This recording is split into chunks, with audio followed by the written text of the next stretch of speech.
hoje com mais um Amata Talk, hoje com um time de peso maravilhoso, que eu estou, assim, honrada e um tiquinho nervosa para fazer essa mediação, essa moderação, mas vamos lá, a gente vai chegar lá. Então, você que está por aí, chegando agora, muito obrigada por ter se inscrito, por ter procurado a gente, espero que aproveitem muito o conteúdo. É muito importante, a gente vai fazer algumas conversas aqui, apresentar alguns conceitos e depois a gente vai explorar bastante as perguntas que vocês vão trazer. Então, façam as perguntas aí no chat, a gente vai colocando essas perguntas ao longo da conversa. O debate aqui, o painel virtual, é para vocês, para conversar, então tragam as questões. Então, vamos lá, o que a gente hoje é o foco da nossa conversa, né? A gente vai falar de um estudo de caso de edifício corporativo multipavimento em madeira engenheirada, que está sendo desenvolvido em São Paulo com esse time de craques que eu vou apresentar aqui para vocês daqui a pouquinho, mas obviamente todo mundo já conhece. Então, a gente vai bater um pouco o papo sobre os aspectos de arquitetura, de engenharia, de construção desse estudo de caso. Eu acho que é super bacana porque vocês têm pedido para a gente um pouco mais de exemplos, imagens, né? A gente fala muito de madeira engenheirada feita no exterior, são os nossos. Opa! Passou uma gatinha aí. São os nossos benchmarks, mas é muito legal falar de um projeto que está sendo desenvolvido no Brasil com as nossas características. Então, fiquem à vontade para as perguntas, e agora eu vou apresentar para vocês esse time maravilhoso que está aqui comigo hoje. Queria agradecer muito a presença de vocês, o aceite. Para a gente é uma honra, né? Falo em nome meu, da Amata e do Maurício, aí, nós todos, profissionais que a gente admira, respeita, acompanha, para a gente são realmente uma referência muito forte. Então, hoje a gente está aqui hoje com a Adriana Nunes Machado, formada em Engenharia Civil pelo Mackenzie, especializada em gerenciamento de projetos na metodologia PMI, Project Manager Institute, e na HTB, Engenharia e Construção, ela é superintendente de desenvolvimento de negócios. Junto com a Adriana, a gente também hoje está aqui com a Camila Fachin, que é formada pela FAUSP, cursou especialização na Camila, em francês, École Nationale Supérieure d'Architecture de Paris, Belleville, e arquiteta urbanista, atua hoje como coordenadora de projetos na HTB, Engenharia e Construção.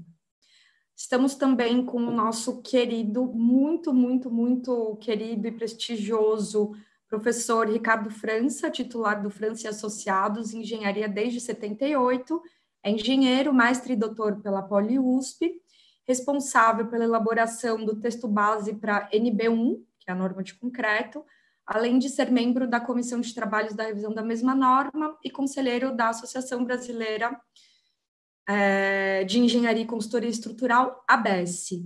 Também com a gente hoje o querido Alexandre Kroner, formado pela Belas Artes de São Paulo, que passou um tempo muito bacana na Alemanha em formação, onde pôde pesquisar e compreender mais sobre sistemas industrializados, né? E aí o Alexandre Kroner fundou a Kroner e Zanuto Arquitetos Associados, faz parte do grupo de trabalho de BIM, do ASBEA, e também da rede de construção do CTE, que tem como foco essa mesma temática, BIM e industrialização.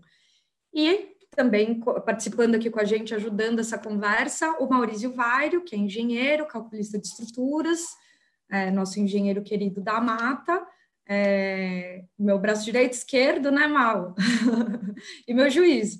Pessoal, muito obrigado pela presença e vamos começar o nosso debate.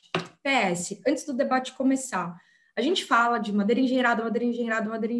Para você que já conhece, hoje você vai ouvir um pouquinho repetitivo. Para você que não conhece, a gente chama de madeira engenheirada todo aquele sistema que é produzido a partir de peças, lamelas ou lâminas que são processadas industrialmente para configurar elementos estruturais de outra forma, maiores, mais parrudos. No trabalho que a gente desenvolve na Mata, e esse edifício está trabalhado dentro dessa tecnologia, a gente usa 2 dos produtos de madeira engenheirada que hoje estão disponíveis no mundo, que são os 2 mais importantes, que é o CLT, Cross Laminated Timber, e o MLC, madeira lamelada colada. Então, fiquem à vontade, procurem na internet, Google, cadastrem-se no nosso site, amatabrasil.com.br, para você entrar no nosso mailing, receber nossas newsletters, os outros webinars que a gente fez, que são muito legais, um conteúdo bem bacana. Então, entra lá, cadastra para você ter acesso a mais sobre esses dois produtos super bacanas que estão mexendo com a construção civil. Adri, então agora eu queria te chamar um pouco para você contar de onde que começou esse relacionamento, nessa conversa nossa, HTB Amata, como que a gente se encontrou, quem é HTB? Eu acho que vou te pedir para fazer esse abre aí, vamos lá.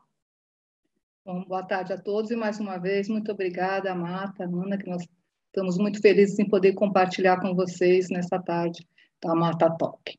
Bom, para todos, a grande maioria já conhece a HTB, mas só lembrando que a HTB é o atual nome da Rotif do Brasil, que está há mais de 50 anos em nosso país, mas desde 2009 mudou o seu acionista, que agora é o Grupo ZEC, também alemão.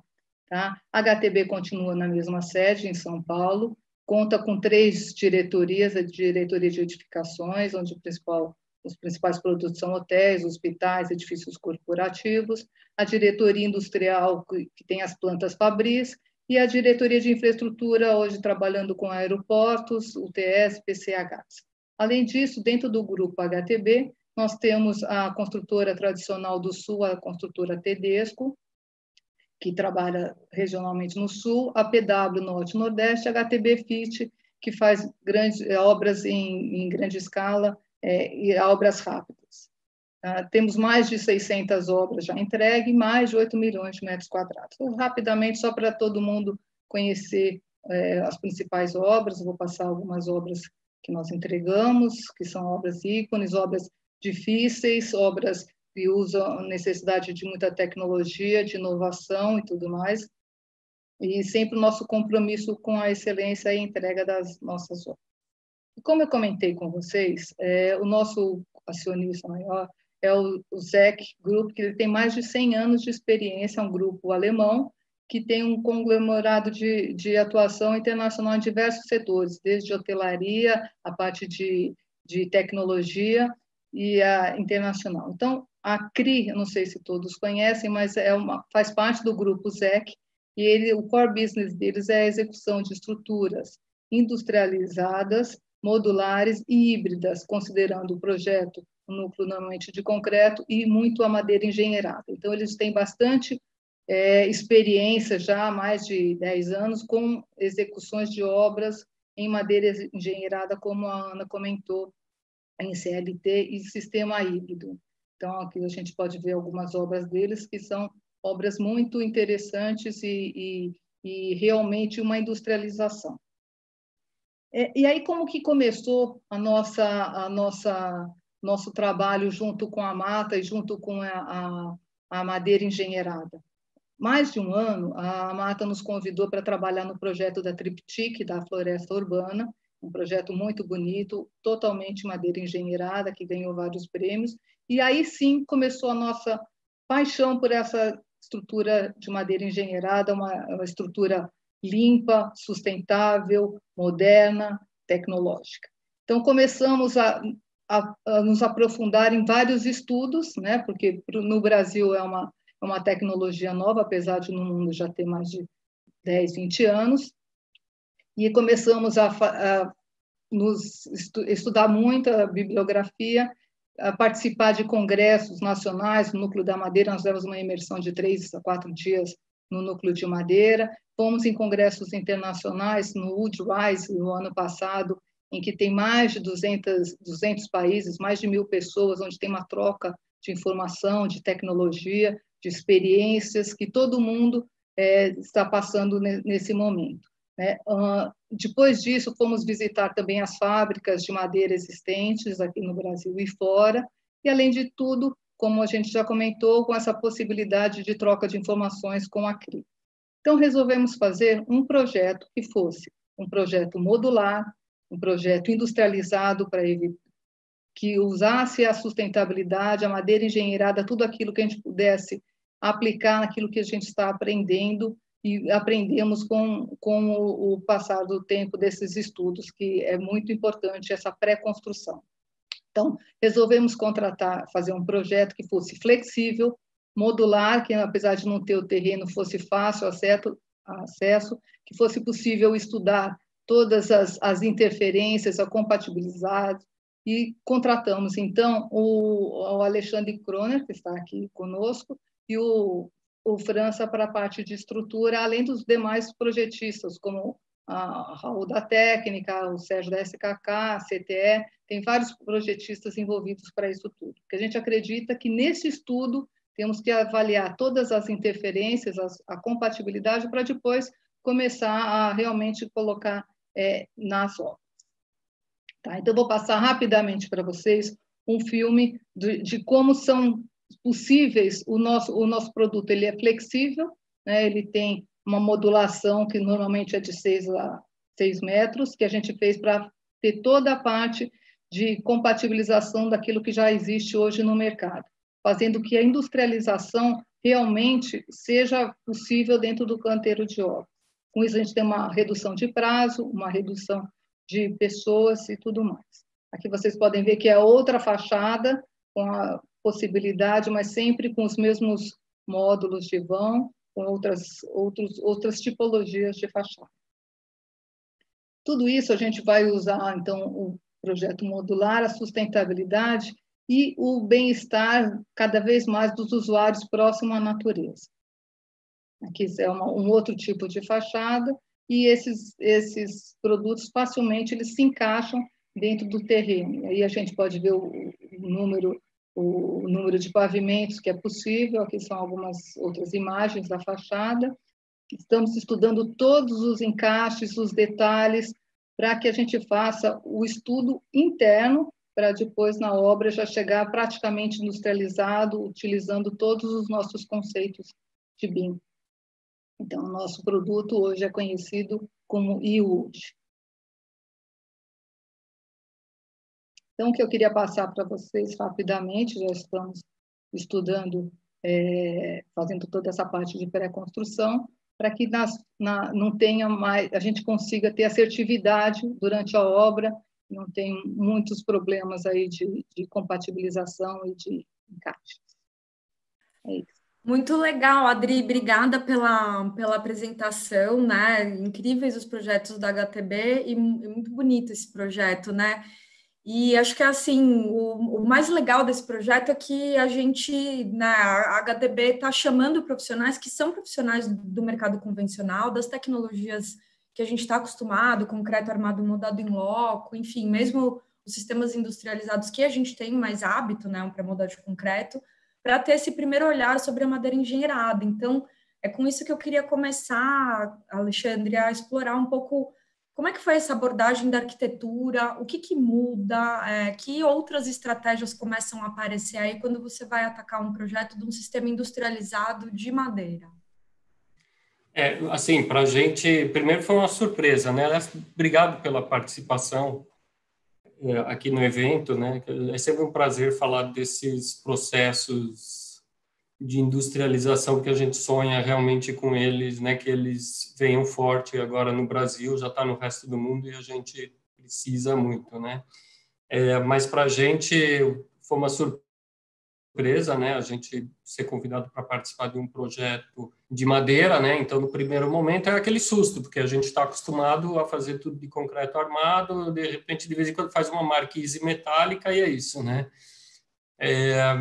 Então, a gente foi pesquisar um pouco o que era a estrutura da madeira para entender um pouquinho sobre o DNA dela, né?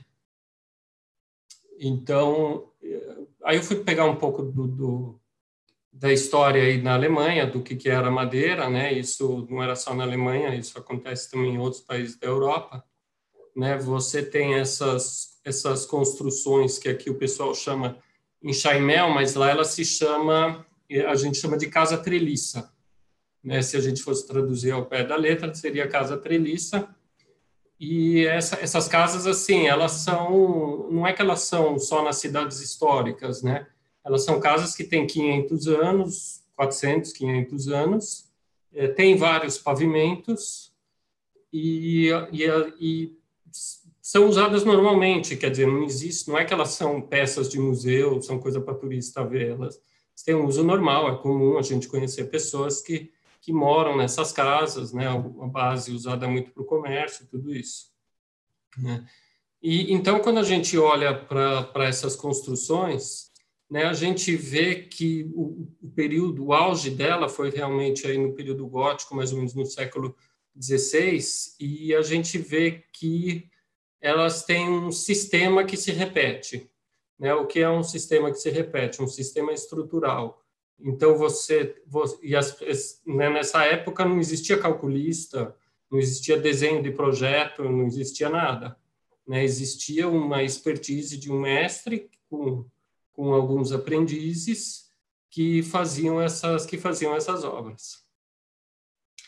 E aí acho que vem uma questão do DNA da madeira, que é um pouco o processo industrializado, que essas peças elas eram construídas antes, né? Quer dizer, elas eram processadas antes e depois eram montadas no local. Então elas eram identificadas e com essa identificação chegavam no local onde ela seria montada, né? Eu até brinco que é um pouco o BIM analógico, né? Parece que os caras já faziam, né? Então, e eles sabiam, assim, eles repetiam o sistema. Repetir o sistema você tem os pilares, você tem as vigas, essas vigas depois tem as travessas para apoiar o piso, receber outro pavimento, as casas são escalonadas para proteger a madeira, né, quando você tem o período de neve, que a neve começa a derreter, então isso começa a pingar e não escorre pela fachada, que é o escalonamento invertido, né, que a gente vê. Você tem travessas de janela e essa era a construção. Inclusive não existia sistema métrico, né? O sistema de medição era do próprio corpo humano, né? E essas, deixa eu ver se meu slide não quer ir aqui. Agora foi. E aí você vê que a coisa vai evoluindo e ela vai evoluindo também para uma qualidade estética, né? Então, conforme ela vai evoluindo para a qualidade estética, você começa a identificar a simetria. Algumas pessoas com melhores recursos começam a ter detalhes de marcenaria, né, que valorizam. Você começa a ter essas peças de contraventamento, elas começam a ter desenhos curvos, né?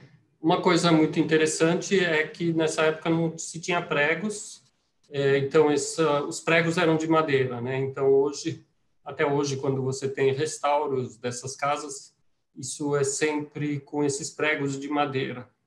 É fácil de encontrar, inclusive. Acho que vende até no eBay esses pregos aí. Né, e todo o sistema de encaixe, né? Por isso que tinha essa história do mestre também, tá? E aí, né, a gente não precisa ir muito longe, né? Se a gente vai aqui no sul do Brasil, quem quiser conhecer um pouco melhor sobre essa técnica, tem alguns roteiros até bastante interessantes aí em Santa Catarina, que você conhece, eles explicam esse processo, e lá você também ele mostra essa identificação da madeira, quer dizer, todo esse processo que existia na Alemanha, quando, na verdade, essas construções já estavam saindo de uso, porque a madeira já estava escassa na Europa, inclusive, né? E quando você chega no Brasil, né, você tem aquela floresta imensa, né, a colonização, as pessoas precisavam de terra, então, obviamente, que eles usavam a madeira, já aproveitavam a própria madeira para fazer as construções. E aqui vocês veem que a técnica é a mesma, quer dizer, levanta a casa do solo para proteger, né, ela, né, as treliças de madeira. Aqui no Brasil era tudo muito mais simples. Por quê? Porque as ferramentas, né, que a gente tinha aqui no Brasil eram diferentes das ferramentas lá. Eles já tinham um avanço maior de ferramentas do que a gente aqui. Então, era tudo muito simples, mas era uma técnica exatamente como a de lá, né? E também, né, muitas pontes de madeira que ainda existem hoje lá, que são tombadas, onde também é um sistema de treliça, né? Aí o que a gente vê acontecer nos anos 50, a madeira, nesse anos 50, 60, a madeira no sul ela sai de uso por causa daquela limitação também da guerra, né, que os alemães tiveram que ser um pouco mais controlados lá da movimentação deles. E você entra você começa a entrar em 60, 70, você começa a entrar no concreto e a madeira é um pouco deixada de lado. Mas existiam já na época algumas empresas aqui no Brasil que já faziam a madeira lamelada colada também. Então, em São Paulo mesmo, há alguns anos ainda existiam galpões aqui no centro que a gente via com essas estruturas de madeira, né? Já na Europa a coisa continuou, foi evoluindo. E mesmo na época que eu morei lá, que foi na época início da década de 90, era comum, né, a gente ir num lugar público, numa estação ou numa quadra de tênis, e aquilo ser uma estrutura de madeira, né, vencendo vãos incríveis, né, e eles utilizavam isso então também para fazer pontes, né. E isso hoje é um sistema construtivo lá que você usa, é simplesmente uma opção a mais, né? Não é que isso é uma coisa super, super, mega, hiper exclusiva, claro. Ela é diferenciada, mas ela é uma opção a mais à estrutura metálica, ao concreto armado, né? E você consegue desenhar formas diferentes, né? Assim, é uma flexibilidade muito grande. Depois tem o próprio calor da madeira e, claro, é um material sustentável, mais leve que o concreto. Então, a gente primeiro foi enxergar um pouco isso, o que era a madeira para o projeto aqui da HTB. E, no caso da HTB, então, a gente começou a estudar algumas questões que são de industrialização. Então, industrialização era assim, bom, qual a modulação que nós vamos adotar para esse projeto? Qual a modulação ideal? Não é só a madeira, né? A gente precisa juntar ela com outros componentes. Então, qual é a modulação de fabricação do vidro? Qual é a modulação de fabricação das barras de alumínio? E a gente começou a estudar isso, né? Paginação de piso, forro, né? Então a gente falou assim, não, mas o forro a gente quer algo mais aparente, né? A gente não vai trabalhar muito com forro. Então o forro saiu da modulação, né? Porque a gente acabou aderindo uma modulação de 6 metros entre pilares. E essa além da modulação, a gente precisa entender o quanto a gente precisava ter a flexibilidade. Então você começa a fazer não só um projeto de arquitetura, mas você começa a desenvolver todo um sistema, né? Você começa a fazer uma integração de sistemas existentes. Então, se a gente olha lá fora, já existem uma infinidade de componentes que permitem uma flexibilidade nesses sistemas, né? Como se você tivesse o brinquedo Lego, né, que você monta de tudo, ou você tem sei lá, um bloco que você comprou que não seja um Lego, né, mas que seja um outro sistema, mas ele também é um sistema. Então, talvez a gente não tenha no Brasil tantos sistemas modulares, mas eles já existem e hoje a gente já tem condição de fazer. Então, também a busca foi, não vamos fazer algo muito complexo, né, porque vamos ter uma situação que a gente pode fazer algo básico, né, para que se viabilize e, ao mesmo tempo, também oferecer algum plus. Então, a gente desenhou algumas estruturas diferenciadas,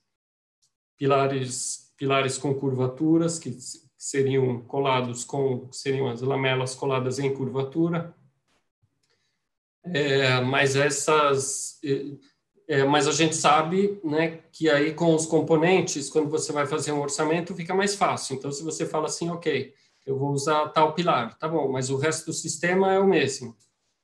quanto custa mais fazer esse pilar? Então, você tem uma flexibilidade, né? Ou seja, foi buscada muita flexibilidade, por isso essa variação de fachadas. Houveram outros estudos de fachadas que a gente acabou não aprovando, enfim, porque também não fazia muito sentido nesse momento ter esse volume todo de fachadas. Mas deixa eu parar aqui. Mas né, e aí você começa a estudar os encaixes, quais peças talvez tenham que ser importadas, quais podem ser produzidas aqui, porque você precisa integrar com peças de aço, que talvez precisam ser fundidas. Então, é assim que o projeto foi desenvolvido, né? Eu espero que eu tenha falado tudo, acho que eu falei demais, né?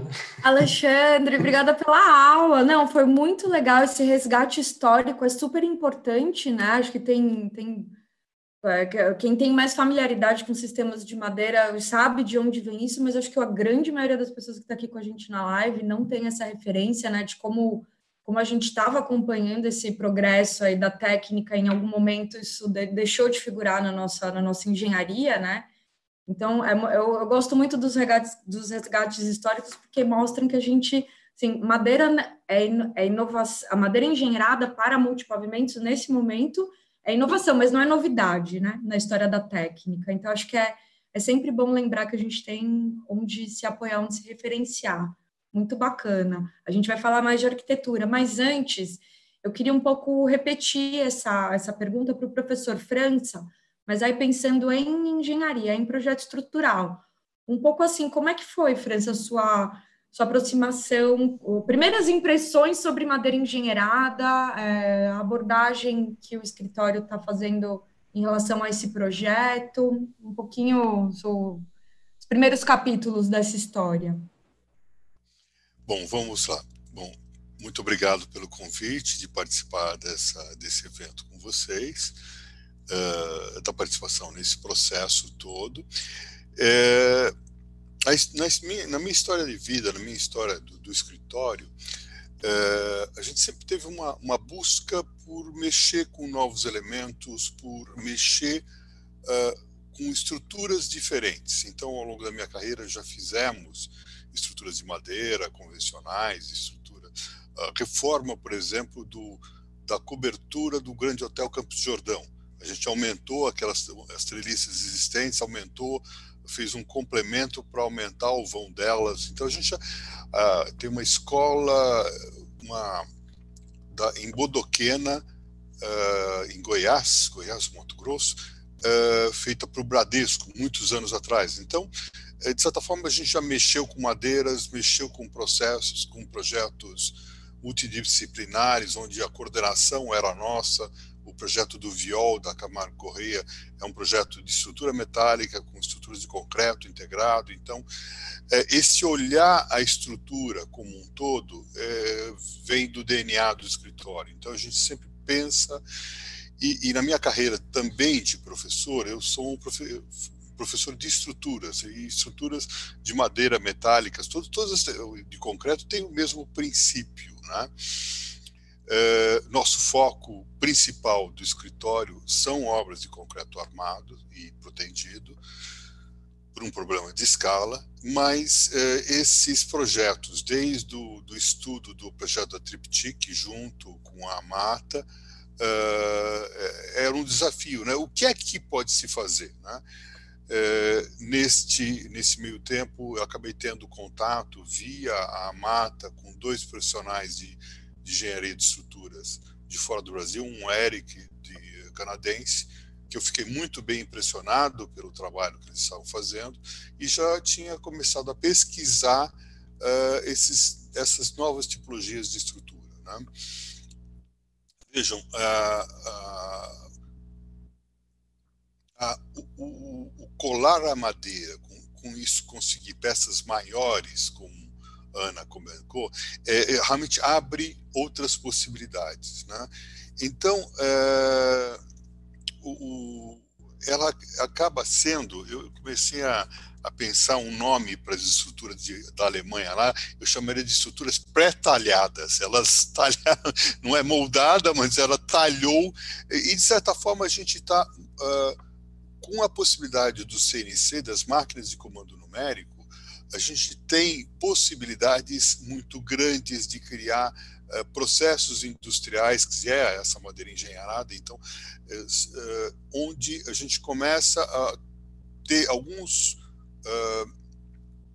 como em pré-moldado, onde eu tenho painéis alveolares protendidos, na madeira engenheirada a gente tem esses painéis de CLT, onde eu posso trabalhar de maneira larga, ou as tipologias estruturais da madeira engenheirada lembram as tipologias de estrutura pré-moldada, mas ela tem uma característica a mais, que ela é um híbrido, não é a madeira em si, porque todas as ligações, principalmente, se vocês veem as fotos que foram mostradas aqui, boa parte das ligações são ligações metálicas, porque a gente precisa resolver esforços muito grandes, onde aí eu troco de material, porque com isso eu tenho uma melhor solução.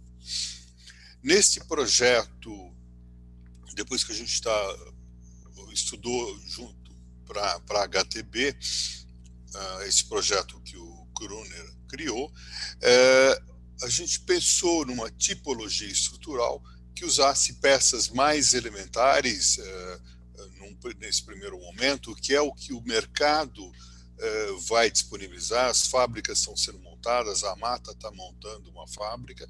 Então, eu imagino que as primeiras estruturas justamente vão ser estruturas onde eu trabalho mais com peças mais padrões.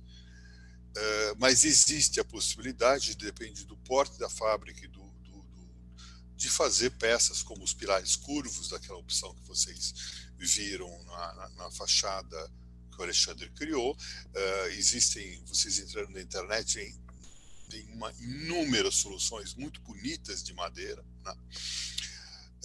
Uma coisa que me chamou bastante atenção nesse contato que eu tive com esses profissionais, os dois profissionais de estrutura de fora do Brasil, um português e outro canadense, foi um estudo meticuloso que estava sendo feito. Um primeiro medo que se tem da madeira é o problema do incêndio, né? Que vocês já fizeram uma live sobre isso, com a participação do professor Valdir. Então, esses elementos todos justamente estão sendo estudados, está se conhecendo melhor o comportamento. Aliás, a parte de incêndio, é importante saber que mesmo no concreto armado, a gente conhece pouco do comportamento das estruturas em incêndio. Na verdade, a gente tem uma série de regras, umas boas, outras eu fico em dúvida se são boas ou não, que acabaram se criando. Falando um pouco mais ainda, se vocês pegarem a abordagem europeia do incêndio em estruturas de concreto, ela é completamente diferente da abordagem americana. As coisas não batem ainda, são coisas em pesquisa. Em madeira também está se pesquisando, e em certos pontos acho que a gente tem até mais elementos, né? Então, para mim foi um desafio interessante, importante, criar esse ser híbrido, esse prédio híbrido, que na verdade tem também nessa concepção que foi feita, o núcleo de contraventamento, que dá estabilidade à estrutura e pega os esforços horizontais, os esforços de vento, e garante a estabilidade da estrutura, é um núcleo de concreto. No caso um concreto moldado em loco, poderia se pensar em alguma outra alternativa, poderia ser metálica, mas o concreto acaba sendo uma solução talvez mais da raiz brasileira, num primeiro momento. Não é impossível. Os prédios fora do Brasil têm sido pensados de várias maneiras distintas, né? Então, para a gente foi um desafio interessante, um desafio importante, e onde a gente está aprendendo muito com isso, e estamos imaginando que é necessário ter a colaboração nesse projeto de profissionais, da experiência de profissionais de fora do Brasil, para trazer, para a gente aportar essa experiência a mais no nosso trabalho aqui. Acho que é isso. Muito bacana, professor. Então, pegando aqui três pontos principais, né, da sua fala, que eu acho legal ficar aí na nossa cabeça, nós, arquitetos projetistas. Estrutura é estrutura, eu acho que, né, os fundamentos vão se aplicar aos materiais, então, para você, calculista estrutural, empresa de engenharia, que incorporadora, assim, existe uma conversa entre os sistemas que a gente pode criar uma linguagem comum para se entender. Entender sobre incêndio, né, é uma questão da construção civil contemporânea, assim, seja madeira, seja concreto. Acho que a gente está cada vez mais avançando nos aspectos numéricos, científicos, nos dados, que vão deixar a gente cada vez mais seguros para fazer as nossas estruturas.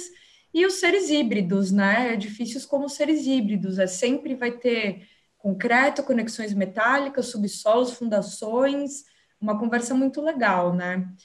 Entre os materiais. Acho que essa é saber em que lugar cada material vai oferecer a sua melhor performance, a sua melhor colaboração para o projeto como um todo. Aí, Camila, queria aproveitar um pouco esse gancho, porque estou ouvindo aqui, então, que a gente está falando de um sistema muito desenhado, detalhado, né, em fase de projeto. Ele é produzido industrialmente através da CNC, que é uma máquina de controle numérica que, para quem não conhece, fura, corta, fresa a madeira, para um processo de montagem em obra, onde a madeira engenhada vai encontrar interface com todos os outros materiais, sejam eles estruturais, sejam eles vedação, caixilhos, outros elementos. A compatibilização dessa história toda não é simples, né? Não é simples, acho que vale... Boa tarde para todo mundo, né? Obrigada também, agradeço o convite para participar aqui da conversa, é uma honra estar aqui no meio de vocês para esse bate-papo. E não é simples mesmo, Ana, eu acho que vale destacar dois itens importantes aqui, a pré-construção e o BIM. Né? Falando da pré-construção primeiro, a HTB tem uma extensa experiência em pré-construção, e aí em qualquer tipologia, não necessariamente precisa ser para madeira, ela traz benefícios para qualquer tipologia de sistema estrutural ou de obra, mas a gente vê que para um projeto que busca uma pré-fabricação, sistemas industrializados, ela é ainda mais importante. Então, olhando para a madeira, não vemos outra forma de fazer um projeto senão a pré-construção. E aí, para quem está se perguntando o que é pré-construção, o termo em inglês é design build, e é quando a construtora ela já começa a participar do processo desde o início, e não apenas como uma espectadora do desenvolvimento do projeto, mas como responsável, né? Então, a coordenação dos projetistas, a escolha deles e todo o acompanhamento desse desenvolvimento técnico dos projetos é de responsabilidade da construtora, e ela já traz um time de uma equipe com uma expertise técnica para agregar nesse desenvolvimento, buscando o melhor desempenho da obra lá na frente, olhando uma análise crítica, a parte técnica, de construtibilidade, interface entre sistemas, e vai em paralelo tratando com fornecedores para buscar as melhores soluções, como o Alexandre falou, da modulação do caixilho. Vamos buscar com o fornecedor se é essa mesma a melhor medida para a gente otimizar a produção. Então, a gente sendo responsável por esse processo, a gente consegue ir buscando e garantindo essa eficiência maior, uma aderência maior ao planejamento, otimização de custos. Então, a gente consegue ir trazendo, ao longo desse desenvolvimento, com mais assertividade no desenvolvimento de projeto, né? Então, a gente escolheu aí um time de especialistas para nos ajudar a desenvolver esse projeto interno. Estamos caminhando super bem. E uma premissa para a escolha desses projetistas foi o uso do BIM, né? Também, assim, não vemos como a gente pode desenvolver um projeto para um sistema de pré-fabricado, né? E aqui a gente escolheu a madeira, como fazer um projeto em um sistema construtivo de madeira engenheirada sem o uso do BIM, né? A gente precisa garantir a perfeita compatibilização para poder liberar esse projeto detalhado para as peças serem fabricadas e serem encaixadas, como o Alexandre comentou, como Legos na obra, né? Não tem...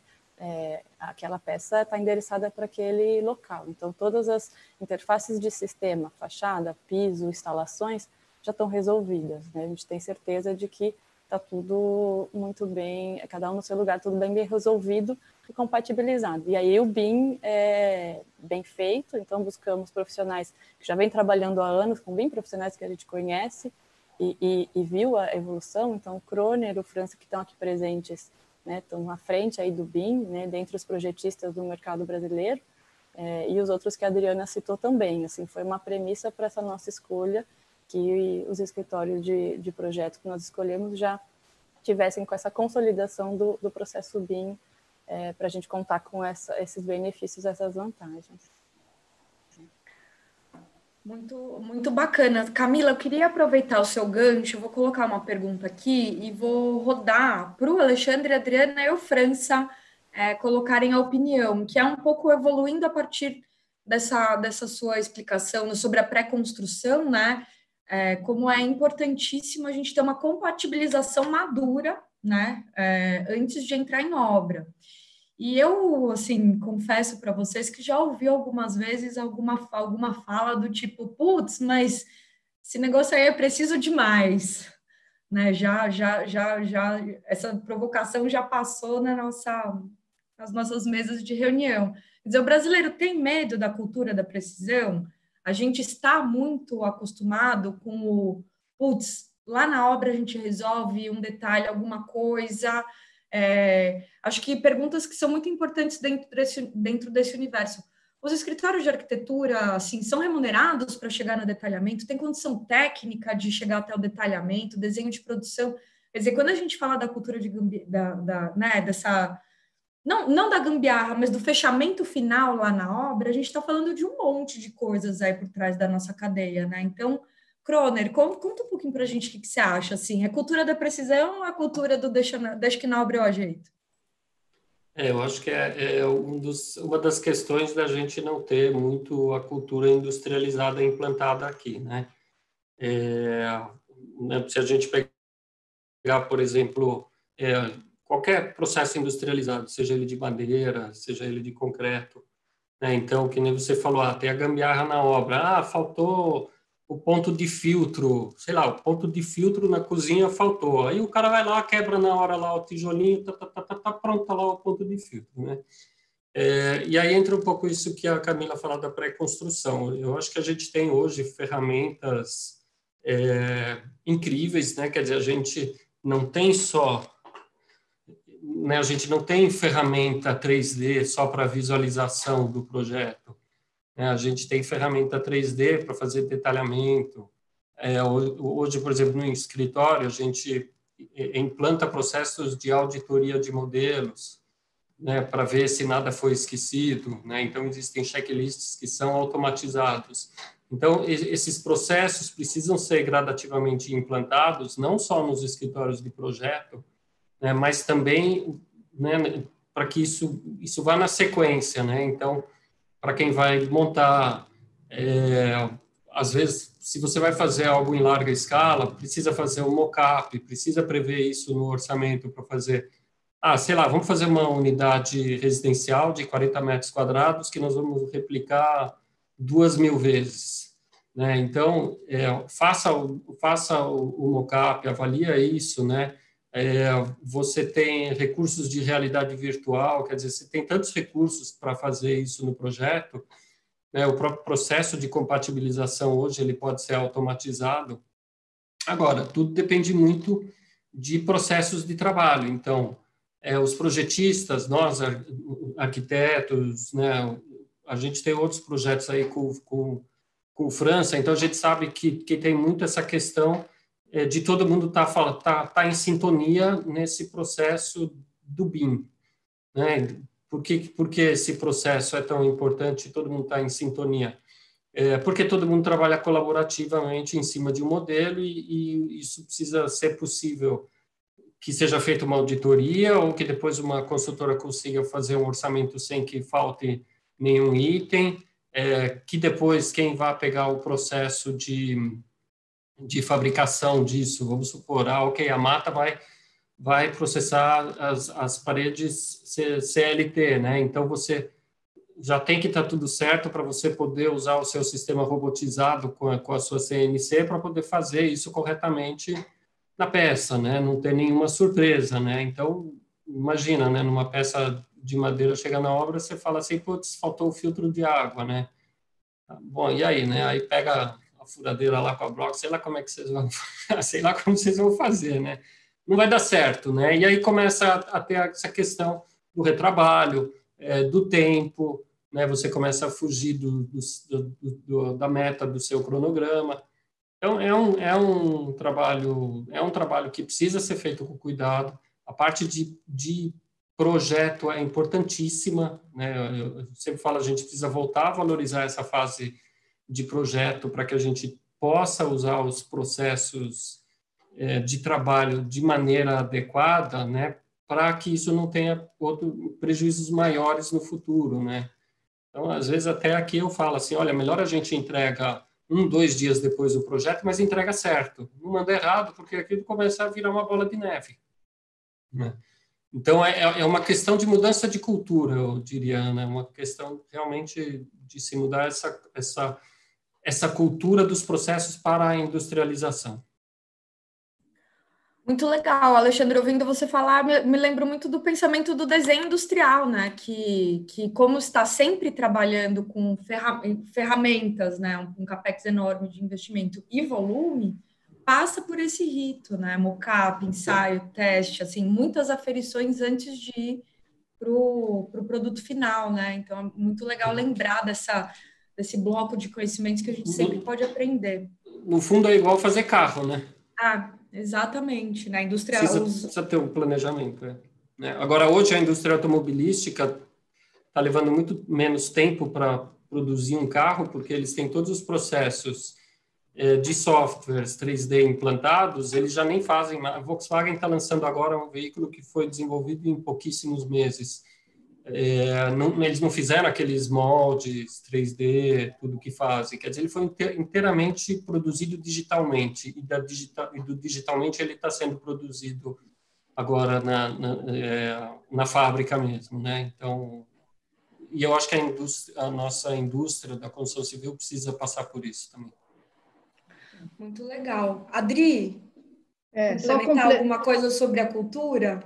Só complementando isso tudo que o Alexandre comentou, é justamente o nosso princípio, e por isso que nós resolvemos desenvolver esse produto, estudando todos os encaixes, fazendo toda essa pré-construção, para que tenha uma maior assertividade no produto final. Isso é o princípio também do Lean Construction, é a industrialização, a gente tem que mudar realmente a nossa cultura, o nosso jeito de fazer, vai ter menos gente na obra, vamos ter assim, a qualidade, que é a busca da excelência que a gente sempre busca, a qualidade é totalmente pensado anteriormente nos projetos, a gente tem, como falou, todas essas ferramentas do BIM, que a gente pode fazer a compatibilização, para ficar não dando um jeitinho na obra, porque isso é o que atrapalha muito a qualidade, sem falar no futuro também da manutenção. Então, tudo que é feito bem pensado nessa fase de pré-construção, e por isso que a gente está desenvolvendo, fazendo esse projeto modular, estudado cada detalhe, fazendo modelos, contratando projetistas renomados internos, os projetistas também de fora, justamente para a gente pensar em cada detalhe, ter essa assertividade e trabalhar em conjunto, para que a instalação saiba exatamente onde vai passar, para que a gente passe todas essas informações para o CNC. Só complementando, que é o nosso princípio, realmente o nosso estudo. E a gente acredita que isso é o que é o sucesso do empreendimento. Bacana. Professor França, completar alguma coisa? Quero sim. Eu gostaria de levantar um ponto que é importante, que acho que é o problema da formação. Por que da formação e da interdisciplinaridade, da inter-relação entre as disciplinas? Por exemplo, por que é importante ter a pré-engenharia A pré-engenharia, quem faz a pré-engenharia é a construtora, que muitas vezes não está presente, é quem vai montar, quem vai construir, precisa estar dentro. Agora, não adianta colocar um engenheiro sem experiência para fazer esse papel. Esse engenheiro precisa ter uma experiência acumulada de ter construído, ou seja, precisa ter essa formação. Então, e a formação vai passando, essa formação de olhar o seu e olhar o outro, e ter já desde o tempo da escola, já o saber olhar isso. Desculpa, são vários arquitetos, eu vou chamar a atenção uma coisa importante, que aqui no Brasil os arquitetos têm uma preocupação com a técnica menor que em outros países. Isto é muito importante. Não dá para só um BIM não resolve, só uma boa vontade não resolve.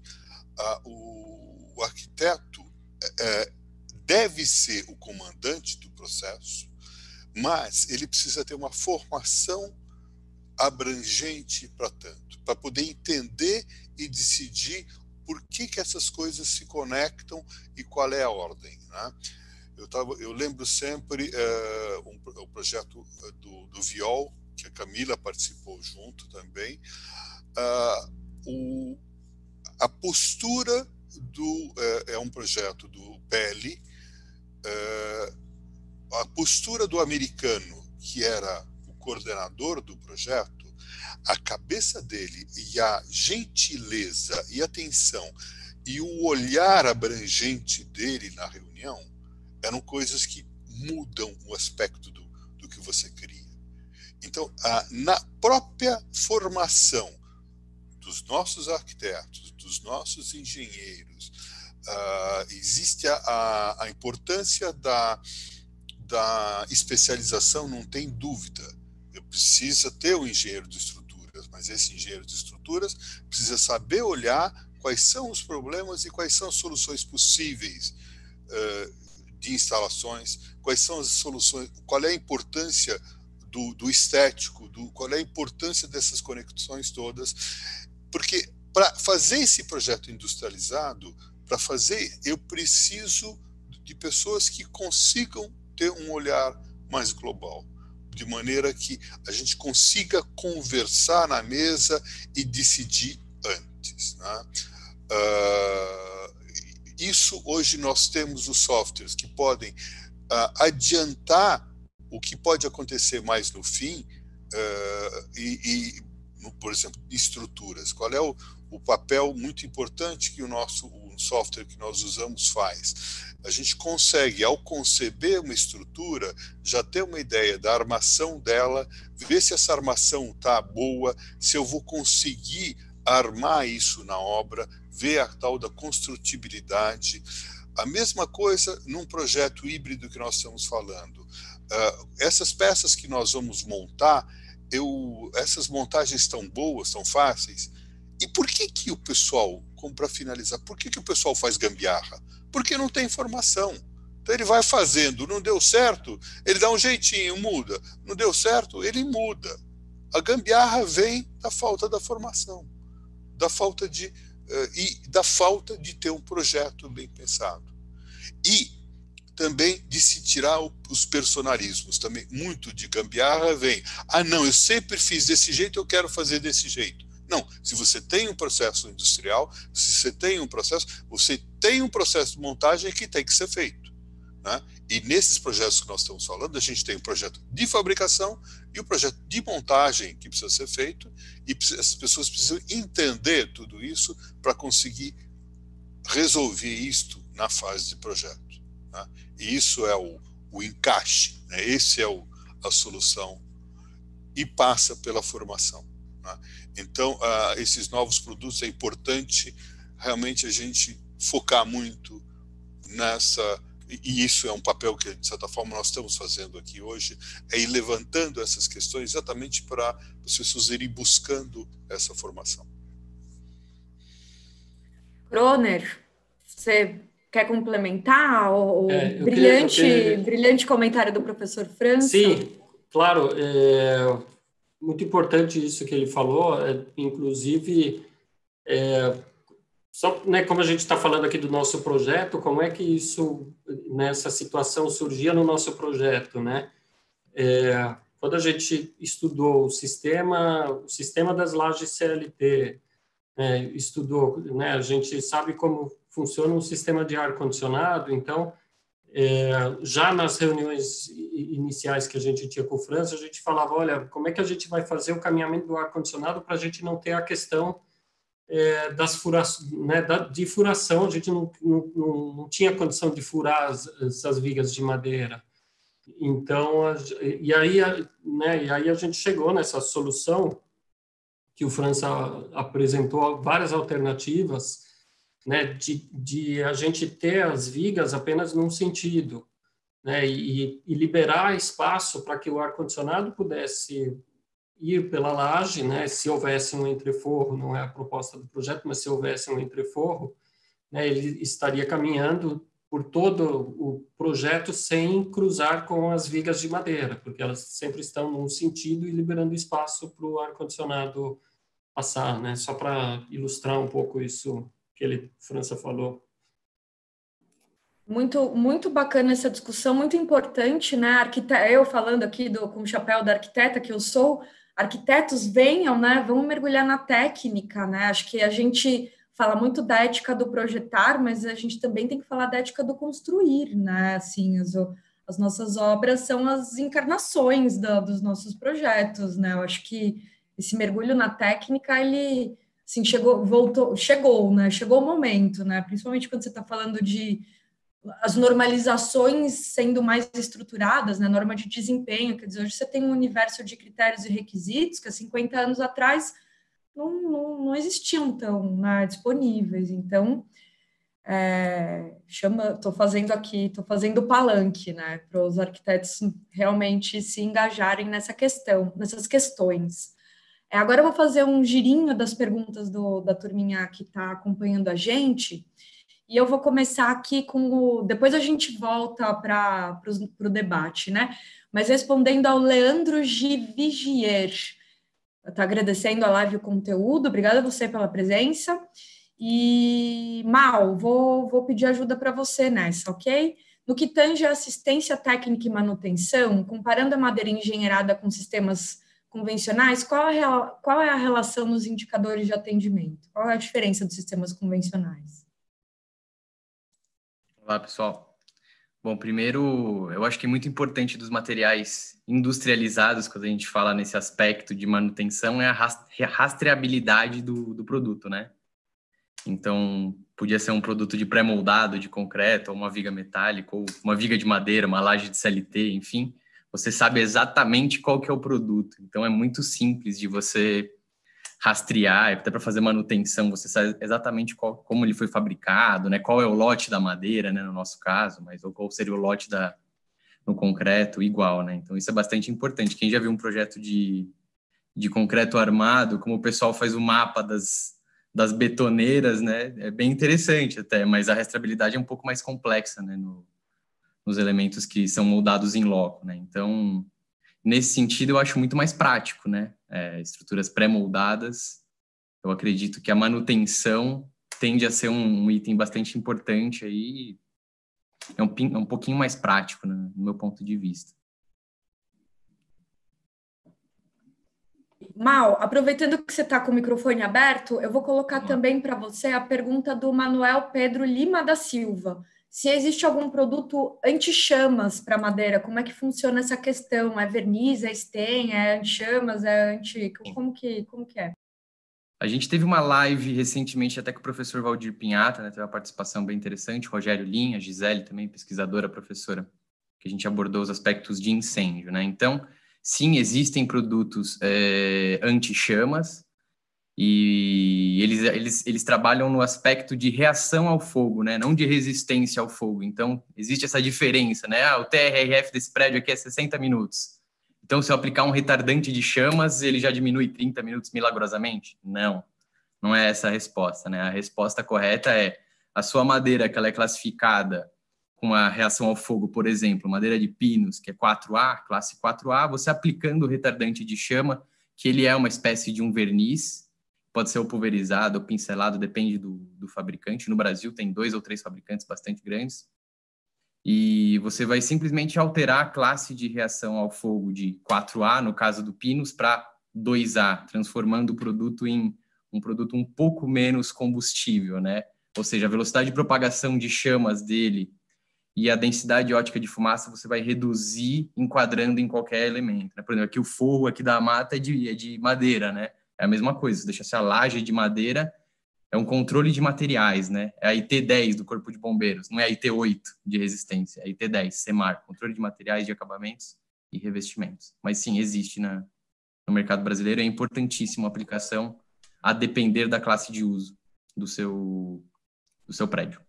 Muito legal. Boa, Mal. Valeu pelas explicações. Adri, agora uma conversa mais sobre o business, né? Sobre o produto que a gente está desenvolvendo do ponto de vista do cliente e do incorporador. Então, a pergunta do Mário Henrique. A demanda de investidores e clientes que busquem por esse tipo de solução construtiva no mercado corporativo? Ou o projeto da HTB consiste justamente em propor esta opção como uma opção de custo-benefício para o mercado, né? Fazer o mercado entender a performance desse sistema. Acho que talvez seja um pouco das duas coisas, né? É isso que eu ia falar, é um pouco das duas coisas. A gente está desenvolvendo esse projeto com todos os estudos que a gente já comentou, os detalhes construtivos, tudo mais, para que a gente possa oferecer, independente do tamanho do terreno, a gente vai ter que ver o máximo potencial construtivo para fazer, obviamente, um estudo de viabilidade técnico-econômica, né? E aí esse produto ele vai ser de acordo com aquilo que o investidor também tem interesse em apresentar.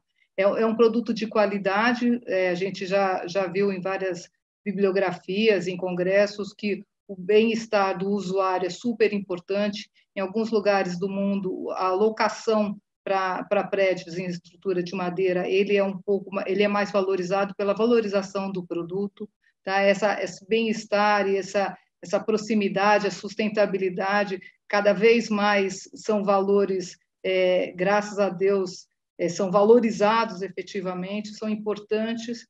Então, isso vai depender do investidor e se ele quer, vai ser o tamanho do investimento que ele quer.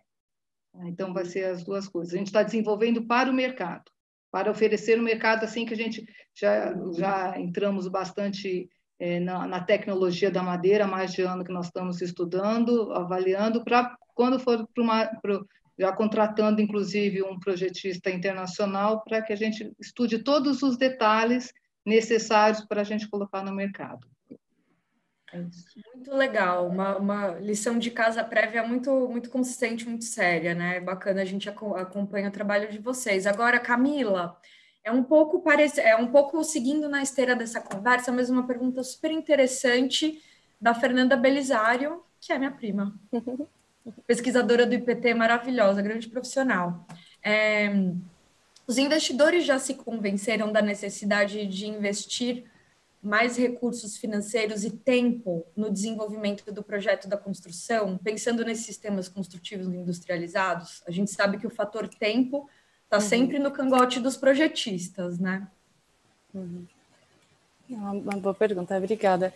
Eu entendo que sim, eu acho que os investidores que já buscam um projeto com esse sistema construtivo já estão mais informados, já entendem o benefício e a importância desse investimento na etapa de projeto, né? Como pensar na industrialização e dar a devida importância ao planejamento. Então, essa etapa de projeto, ela precisa de mais atenção, de mais investimento, mas ela vai ter o retorno. Então, quando a gente fala, o projeto vai demorar mais, talvez a primeira etapa dele, né, porque a gente já está começando a usar o BIM, mas depois ele vai fluir e o detalhamento vai ter um ganho de tempo ali na etapa de detalhamento. Ele vai ser mais caro? Você vai comparar o custo de um projetista que sabe fazer o BIM ou um retrabalho na obra depois que custa 10, 20, 100 vezes mais do que o valor do projeto em BIM. Então, temos que tomar muito cuidado com esse tipo de custa mais, demora mais. Vamos olhar direito o que a gente está comparando, né? Eu acho que dar o devido tempo para o projeto ser bem feito e detalhado, olhando né, com esse olhar de obra, de planejamento, de execução, e deixar o BIM ser feito, né, na sua totalidade, não um BIM, né, para inglês ver, eu acho extremamente importante. Eu acho que os investidores que têm buscado, né, como a pergunta do Mário Henrique que a Adriana respondeu, além do nosso estudo interno, tem sim já investidores buscando projetos com esse sistema construtivo da madeira engenheirada, e eles quem já se aprofundou no assunto já enxerga sim o benefício desse investimento nesta etapa, com certeza. Muito legal. E aí acho que faz bastante sentido puxar aqui a pergunta do Leandro Makovski Filho. Lele, beijos, meu colega de FAO. Faz muitos anos que a gente não se encontra ali aqui na live. Muito legal. Relação de custo de concreto e madeira, né? Então eu queria um pouco chamar a Adri para falar de como, né, a gente tá, como vocês estão enxergando essa relação, que eu acho que de uma certa forma complementa, né, os comentários da Camila, que estão distribuídos de outra forma, né? Como que é essa mágica do custo-retorno das tecnologias industrializadas contra o concreto, versus o concreto? Inicialmente, só pensando entre estrutura, que ela corresponde a 15% a 20% de um edifício, né? E existem vários custos envolvidos também durante que a gente tem de redução. Quando a gente faz uma estrutura de madeira, a gente tem uma redução de prazo, uma redução de trabalhadores, redução de canteiro de obras, de entulho, tem um número enorme de comparativos, e que, se você colocar tudo isso no papel, os valores eles são muito próximos, tá? Na economia de indireto, economia de vidas, de tudo, né? Nessa parte de entulho, como eu falei, do Lean Construction, essa parte de industrialização, desses imprevisíveis que a gente estava comentando a respeito da obra. Então, isso e tudo, as tecnologias, as estruturas, num todo do projeto, eles são equivalentes. Eles não ficam mais caros, vamos dizer assim, considerando todos esses pontos. Muito legal, né? Então, acho que legal, Adri, falando um pouco do nosso, né, do nosso trabalho também. A gente orça muito projeto, se envolve muito com essa discussão com os clientes.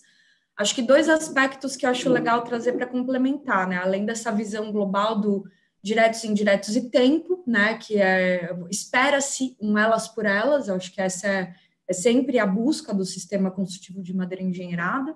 Mas tem 2 aspectos muito interessantes também.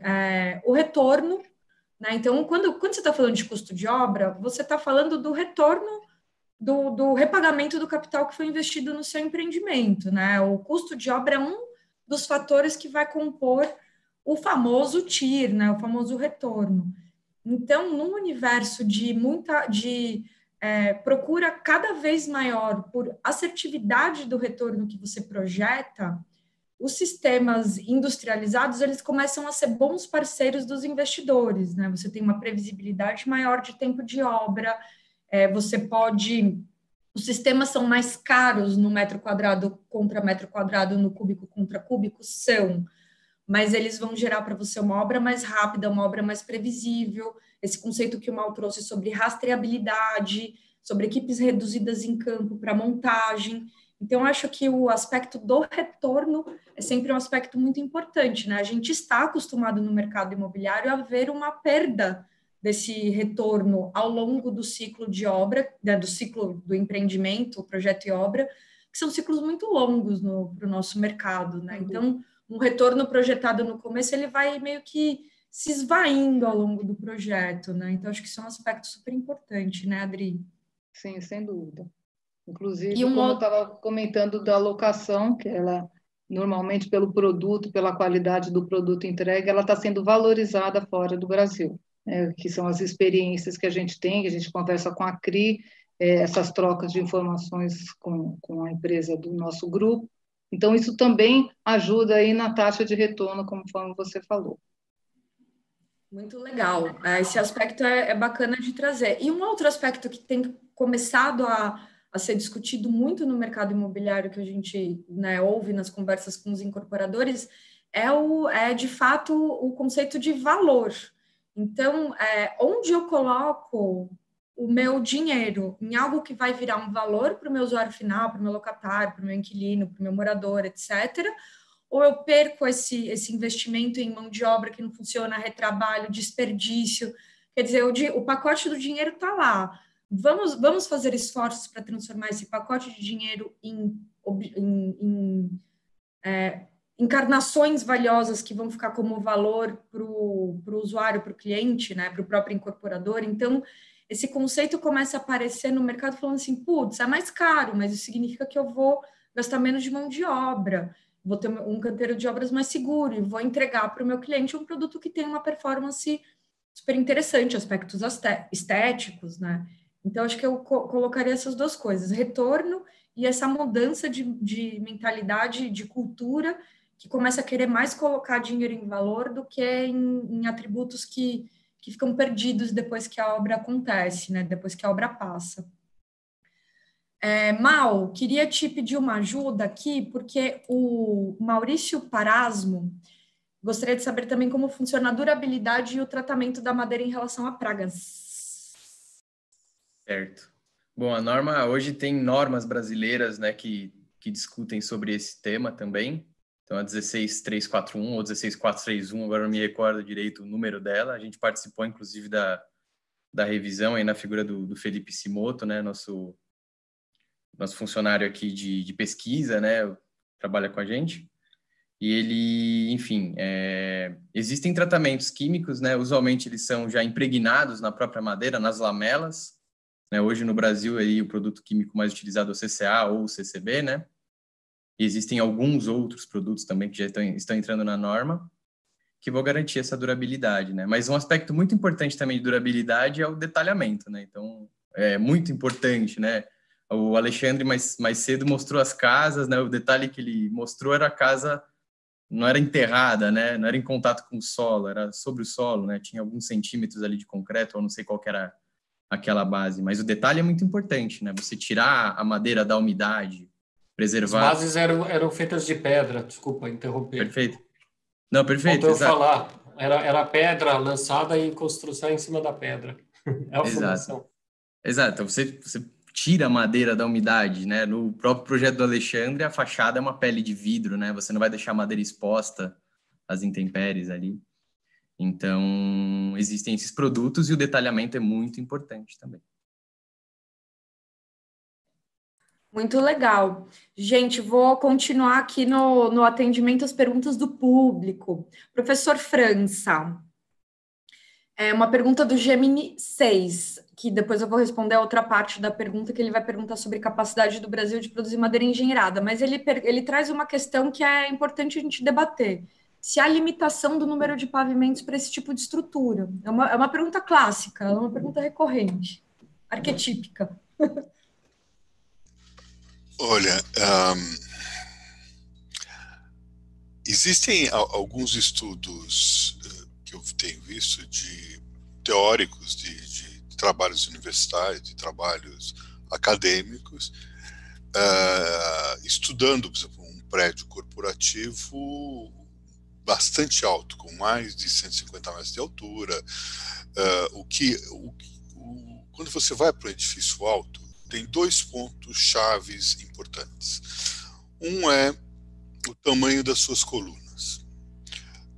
Para você ter o concreto armado começou a ser uma opção importante para prédios altos com concretos mais resistentes, de maneira que eu consigo fazer colunas de menor tamanho, porque quanto mais alto o prédio, eu tenho mais carga, preciso de colunas ou maiores ou de um material mais resistente para não crescer o tamanho. E o segundo ponto, que é mais importante ainda, é o contraventamento. Então, no contraventamento, normalmente se pensa em uma estrutura mista, onde o contraventamento ou é dado por uma estrutura de concreto, aí no caso um núcleo de concreto, que vai ser o resistente dessa peça. Então, a madeira em princípio, possível. O tamanho das colunas, aí eu não saberia te dizer até que limite é possível, mas o contraventamento é a peça-chave, e no contraventamento é muito importante, quanto mais alto eu cresço, a forma do edifício e a forma da estrutura precisa nascer junto com a arquitetura. Tá? Os prédios mais altos do mundo têm uma interação até muito forte com a engenharia do pessoal de vento, porque as formas do edifício são tais que eu consigo um esforço, uma obstrução ao vento menor. Então eu consigo ter respostas melhores. Mas isso eu acho que é uma coisa muito mais para o futuro. Não vejo... eu acho que ele cabe, no momento atual, para edifícios menores. Eu acho que é esse sonho de fazer um prédio mais alto, mesmo para... aqui no Brasil, pela própria realização das cidades, a gente acaba não tendo prédios altos. Eu não sei se são boas soluções do ponto de vista de sustentabilidade e outras questões. Maravilha. Vou seguindo aqui nas nossas perguntas. O Manuel Pedro Lima da Silva pergunta a diferença entre madeira engenheirada LVL, MLC e a resistência. Então, Manuel, vou responder essa aí. O LVL, ele é uma madeira engenheirada que usa como seus elementos lâminas de madeira, ou seja, chapinhas bem finas mesmo, vem da indústria dos laminados, enquanto o MLC usa lamelas, que são tábuas. Então, ele vem do grupo industrial dos serrados. São duas formas de fazer a mesma recomposição para um elemento estrutural. Então, eu te indico pesquisar sobre a E-Composite, que é uma empresa brasileira que faz LVL. Então, por eles, você pode pesquisar coisas bem bacanas aí sobre esse assunto. Aproveitando que a gente está falando de indústria, o Gemini 6 também pergunta qual a capacidade do Brasil de produzir madeira engenheirada e o custo. O custo, acho que a gente já conversou bastante, né, desse aspecto do visão holística versus metro cúbico contra metro cúbico. Obviamente, a madeira engenheirada vai ser mais cara no cúbico e é competitiva no global. E sobre a capacidade produtiva do Brasil, hoje a gente tem algumas indústrias de menor escala produzindo madeira engenheirada no Brasil. Gosto de citá-las, que é inclusive um reconhecimento do longo trabalho que eles fizeram antes da Mata estar nesse mercado. Ita, Rewood, Ismara e Crossland, são empresas bem bacanas e interessantes. Eu não saberia te dizer qual é o tamanho da produção deles somada, mas é um número que não é relevante perto do mercado brasileiro de construção civil.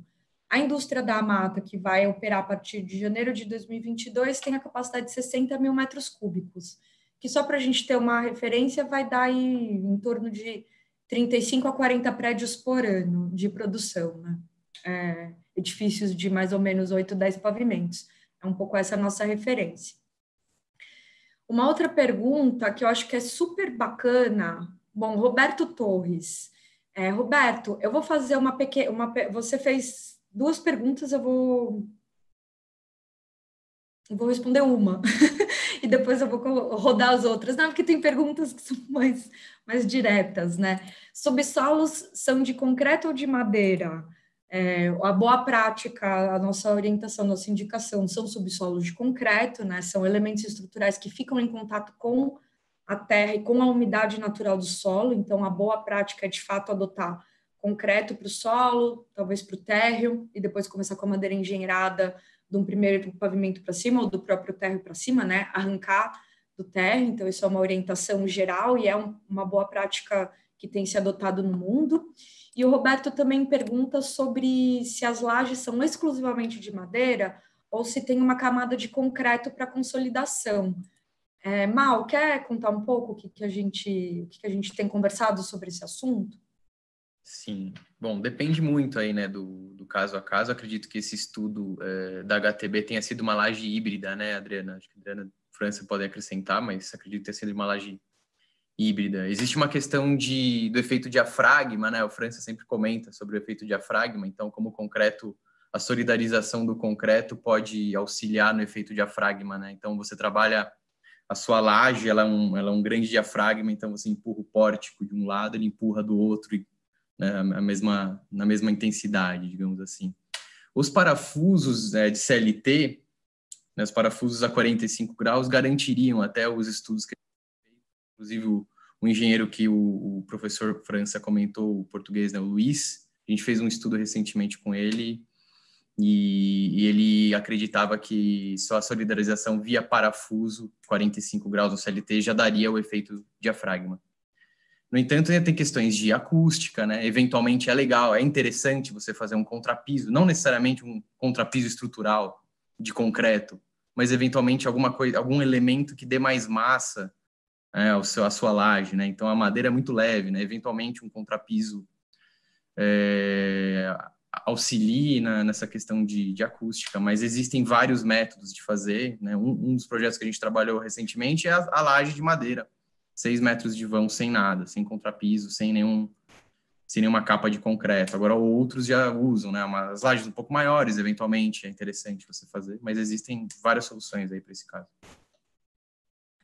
Muito legal, ou seja, dá para fazer com, dá para fazer sem. Adris, quer falar alguma coisa sobre Não, isso? só complementando o que o Maurício comentou, o nosso produto ele é híbrido mesmo, a gente busca sempre aproveitar as melhores soluções que o material pode nos trazer, né? Então, conversando com França, estudando um pouco mais detalhadamente o nosso projeto para fazer com um estudo de viabilidade técnico-econômico, nós fizemos exatamente isso. Os subsolos são pilares de concreto, né? Com o térreo, nós estamos fazendo pilares de madeira com algumas madeiras de sacrifício para deixar o lado arquitetônico também, e as lajes têm sempre um capeamento que nós vimos que em termos o França fez vários estudos e opções que nós fizemos uma engenharia de valor para escolher qual seria a melhor solução para o nosso produto. Então foi esse uso híbrido de estrutura. Só complementando o que o Maurício comentou. Bacana. Gente, a gente está chegando assim meio no final do nosso encontro, né? Tudo que é bom dura pouco. Ou como diz o Maurício, o tempo passa quando a gente se diverte, né, Mau? Eu adoro essa. Eu queria pegar a pergunta do Gemini 6. Faz sentido fazer uma estrutura mista? A gente acredita que sim, bastante, né? Acho que todos aqui tem um alinhamento conceitual em relação às estruturas híbridas. Madeira com metálica, lindo, madeira com concreto colaborante, funciona muito bem, tem muitos cases por aí no mundo, muita referência bibliográfica, madeira com concreto pré-moldado, eventualmente. Então, a gente gosta bastante desse caminho, tá? A gente acha que esse é um caminho promissor. Você chama as outras especialidades para discutir o projeto, você consegue resolver com um material que o outro não atende, porque cada material tem a sua característica intrínseca, né? Então, a gente gosta bastante desse caminho, sim. Eu queria fazer uma proposta para vocês, que é puxar a pergunta do Renan Brasiliano, que pergunta assim: o Brasil já dispõe de mão de obra de campo suficiente para suprir um possível crescimento desse sistema construtivo? Então, um pouco fazer uma rodada com todos, queria ouvi-los todos, sobre como vocês veem, né, essa adoção dessa tecnologia de madeira engenheirada para o canteiro, né, para a turma de produção. Precisamos começar tudo do zero, são carpinteiros, são profissionais que vêm de outros sistemas, como que a gente, enquanto projetistas, pode colaborar, o que vem da construtora, o que vem da formação. Queria um pouco ouvi-los, começando por gentileza, com o professor França, e aí a gente vai rodando. Eu acho que a gente vai... a gente estava discutindo outro dia isso um pouco, vão vir pessoas, talvez, na montagem, pessoas com experiência de montagem de estruturas metálicas, talvez de pré-moldados, mas certamente de uma das duas origens. O pessoal que já trabalha com moldado em loco tem outra cabeça, não sei se enquadraria. Então eu acho que o caminho passa por aí, caminho de isso do ponto de vista dos operários, dos engenheiros mais diretamente em campo, eu acho que vem daí. Legal. Camila, que gostaria de completar? Uhum. Sim, posso completar. Olhando não só o canteiro, né, mas pensando na etapa de projeto, a gente vê que é importante trazer quem tem experiência, né, e hoje a gente vê que tem muito especialista já da parte de estrutura de madeira, né, para o cálculo estrutural fora, e essa expertise a gente ainda precisa desenvolver no Brasil, então trazer de fora nessa primeira etapa é uma solução que vai agregar, assim como acontece com outros sistemas, né, em outros momentos. Então, e a gente entende que deve funcionar muito semelhante à estrutura metálica. A gente vai ter a concepção do projetista e depois o projeto de fabricação do fornecedor, em que quem fez a concepção vai fazer a validação antes do projeto de montagem de chão de fábrica, né? Então, nesse sentido também, acho que a formação dos projetistas aqui nacional, né, interno, é importante, né? O arquiteto e buscar as referências, estudar o que está sendo feito, tem muita referência interessante, ótimas soluções fora, e né, nossos colegas arquitetos e os engenheiros também, eu acho que é uma expertise diferente do que a gente já tem aqui, né? Então, com certeza, nessa etapa, olhando pelo ponto de vista de projeto, também tem uma formação aí a ser realizada no Brasil. E, Alexandre, uma responsabilidade do arquiteto, né? Um líder de orientação, né? De uma certa forma. E acho que uma coisa também que a gente conversou bastante aí antes, né? Na preparação para esse debate é como o lugar do treinamento é fundamental, né? Exatamente. Eu vou dar 2 exemplos aqui, né? Para responder essa questão. Vou pegar o caso nosso aqui, por exemplo, do BIM, né? A gente implementou o BIM dentro da empresa. Assim, não existem pessoas prontas no mercado, né, para fazer o BIM acontecer como ele deve acontecer. Então, primeiro sempre há no primeiro momento, nessas novas tecnologias, nas inovações, no primeiro momento há um grande investimento. Então, houve um grande investimento aqui, né? O nosso sócio Anderson Zanotto fez essa formação de BIM Manager, que demorou 1 ano e meio, né? A gente gastou um dinheirão em plena crise, e depois isso retorna. Então, assim, e a cada profissional que vem trabalhar conosco, eles passam por um treinamento, e não é que eles aprendem tudo de uma vez. Então, ele vai aprendendo gradativamente os processos do BIM, porque são manuais de 200 páginas, né, que ninguém consegue aprender isso de um dia para o outro, né, e assim a gente vai atribuindo as funções. E para pegar um outro exemplo, a gente pode falar do caso do drywall, né, quando ele chegou no Brasil, né. Então, as empresas de drywall, as próprias empresas passaram a oferecer esse treinamento da mão de obra para a montagem, né, desse sistema construtivo a seco que até, sei lá, 1995, 96, sei lá, quando ele chegou, ele era desconhecido. Ou seja, há uma necessidade de um investimento de formação de pessoas. Mas se a gente pensar friamente, uma vez que a gente tenha uma estrutura de treinar equipes, os processos de montagem eles são bastante óbvios e simples, né? Então você vai dar uma máquina para uma pessoa na mão que vai ter que parafusar um sistema com um devido torque, né? Essa máquina já está preparada para esse torque. É igual a gente, né, trabalha numa oficina de carros. A pessoa sabe que torque precisa dar em determinadas peças.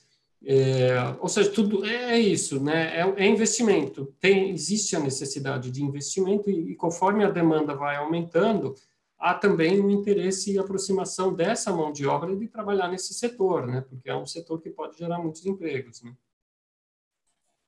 Muito legal. Adri, quer completar alguma coisa sobre o assunto? Não, só complementando, é exatamente isso. A gente acredita que é muito próximo, é uma montagem, né? Falando na pergunta, era questão de montagem, acredito que é muito próximo à estrutura metálica, né?